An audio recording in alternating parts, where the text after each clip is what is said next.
guys, good evening. Ayan, ang ganda ng background ko. Diba? Nandito ako sa bagong area. Hindi, bago lang sa mukha ko kasi bago lang akong bagsa dito sa Alvarez. Nasa likod po tayo ng MOE. Ayan.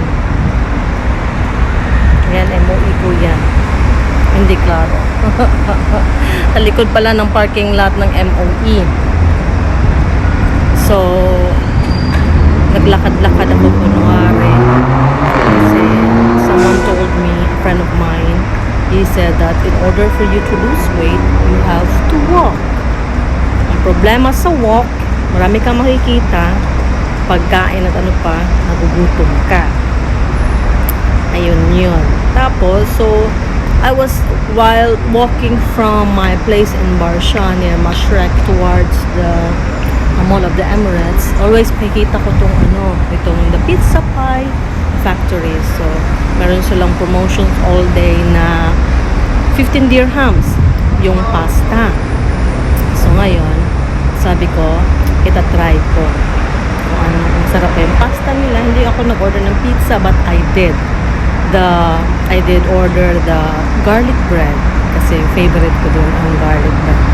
So, check natin. Ayan. The Pizza Pie Factory. Ayan. Garlic bread to. Hindi ko ma-open. Unboxing. Ayan. Ang sarap ng, ang ganda ng itsura ng garlic bread nila. Diba? So, i-try din natin yan. Next is hindi ko ma-open ang pasta. Ayan. Open ko. Ano ba to? Chicken ba? Good luck na lang sa aking feet.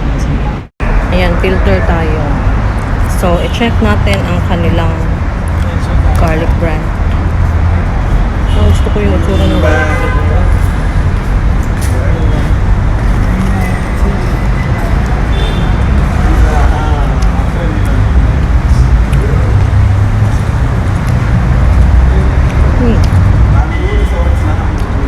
Parang Pizza Hut.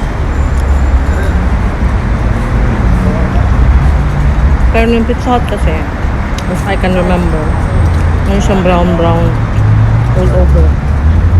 Parang yung cheese niya. Sunog. I like it. I have always liked garlic everything.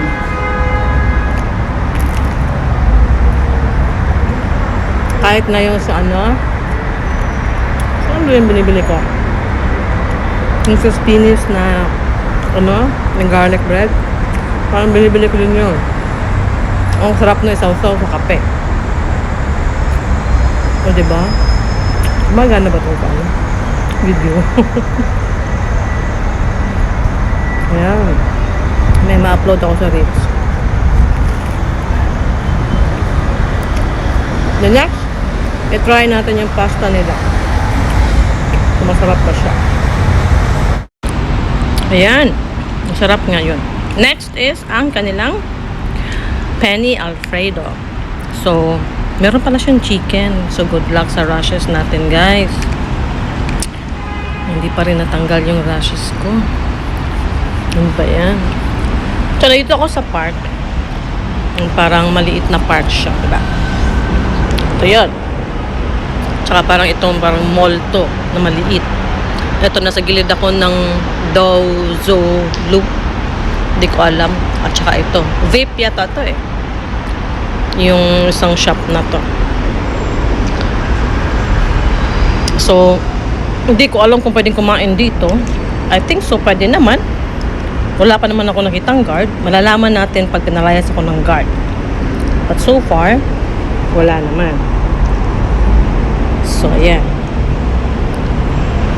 Hindi siya masyadong creamy sa.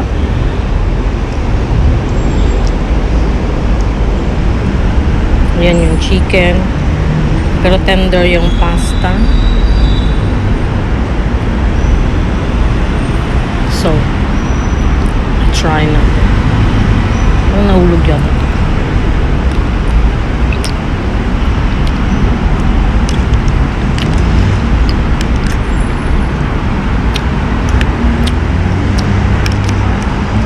Yung parang nagsettle na yung sauce niya sa ano, sa bottom. Nakikita mo yung sauce na sa ilalim na. Imagine, pag open ko ng ano, ng pasta, dry na siya sa labas. But in fairness, binigyan naman nila ako ng asin at saka pepper. But I don't think I need it. In fairness, kahit nagsettle na yung cream or sauce, masarap naman. I don't need to put the salt and pepper. Ang sarap naman ng lasa. And maganda tong space na to. Yung sa likod ng Mall of the Emirates. Yan. Cute pa yung upuan nila, di ba? Design. Kasi, pwede ka ditong magstay, magmuni-muni, or mag-walking, or mag-cardio. Tapos sa families din, pwede din sila. Meron din silang mga small shops. Like that. At the back. Yeah. Ayan. Meron silang mga ganyan kiosks. Wherein pwedeng magbenta.